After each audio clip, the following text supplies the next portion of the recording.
खुद को समझने के लिए सबसे ज़रूरी है अपने मन को और दिमाग को शांत रखना।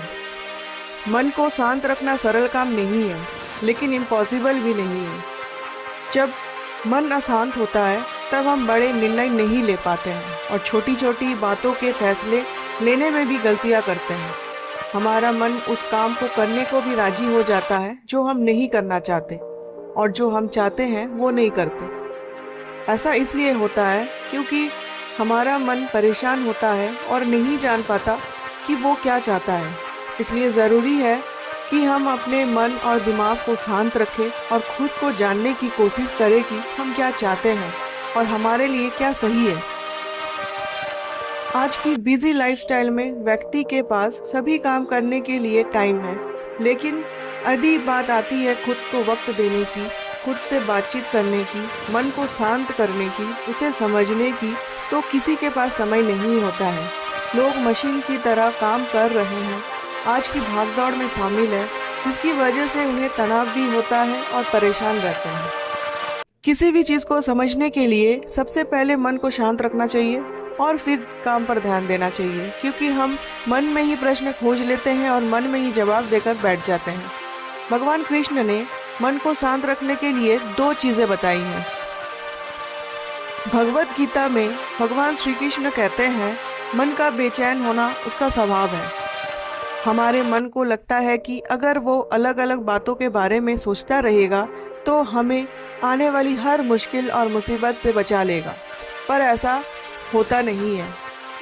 हम अपने जीवन का काफ़ी अधिक समय सोच विचार करके परेशान होने में निकाल देते हैं।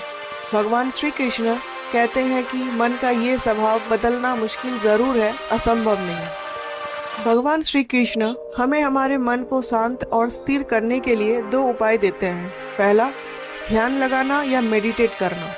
दूसरा, वैराग्य भाव सीखना।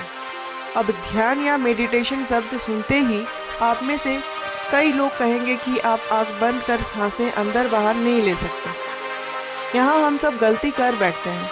मेडिटेशन या ध्यान का मतलब सिर्फ आँख बंद कर बैठना नहीं होता है। मेडिटेशन का मतलब होता है आप अपना पूरा ध्यान किसी चीज़ पर लगाना और उसे हटने नहीं देना। अगर आप रोटी बना रहे हैं तो सिर्फ उस बात पर ध्यान देना चाहिए। अगर आप पिक्चर देख रहे हैं तो अपना पूरा ध्यान पिक्चर पर होना चाहिए। ये मत सोचिए कि पिक्चर देखकर आप अपना कितना वक्त बर्बाद कर रहे हैं। जब आप जीवन के हर छोटे बड़े काम को पूरे ध्यान से करते हैं तो आपका जीवन ही एक मेडिटेशन बन जाता है। ऐसे जीवन में शांति, स्थिरता, साहस और सफलता का होना अनिवार्य है। वैराग्य का अर्थ ये नहीं कि आप सब कुछ छोड़कर जंगल में जाकर बैठ जाएं। वैराग्य का सच्चा अर्थ है कि आप जो काम कर रहे हैं उसका क्या नतीजा या रिजल्ट निकलेगा उसकी चिंता ना करें। जैसे अगर आपने कोई इंटरव्यू दिया, आप ये कर सकते हैं कि पूरे मन से तैयारी करें और अपना बेस्ट देकर आए। वो नौकरी मिलना या ना मिलना आपके हाथ में नहीं है। इस नतीजे के पीछे अलग अलग चीज़ें हैं जो आपको बिल्कुल कंट्रोल में नहीं है।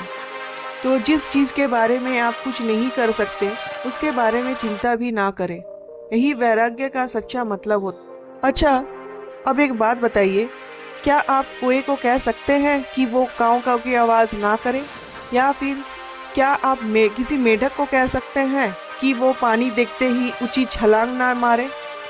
अपने मन का भी कुछ ऐसा ही है। जीवन में कुछ भी होता है, अच्छा या बुरा, हमारा मन उस पर काँव काँव करने लगता है। काँव काँव से मेरा मतलब है चिंता करना, व्याकुल होना। कोई बुरी बात होता भी नहीं है और मन परेशानी की ऊंची ऊंची लपटें लेने लगता है। कभी कभी तो मुझे ऐसा लगता है कि हम में से कई लोग सिर्फ परेशान होने के लिए जीते हैं। सारी परेशानी, पीड़ा, दुविधा अक्सर हमारी मन की बनाई हुई कहानियाँ होती। याद रखिए, हम पूरे के पूरे इंसान हैं, समझदारी, संयम और कुशलता से भरे इंसान। आपका मन जब भी कोई की तरह अलग अलग बातों पर आपको परेशान करने लगे, तब अपने मन को भी प्यार से समझाइए और शांत कर लीजिए। बस अपने ऊपर विश्वास रखिए कि आप कभी अपना बुरा नहीं होने देंगे।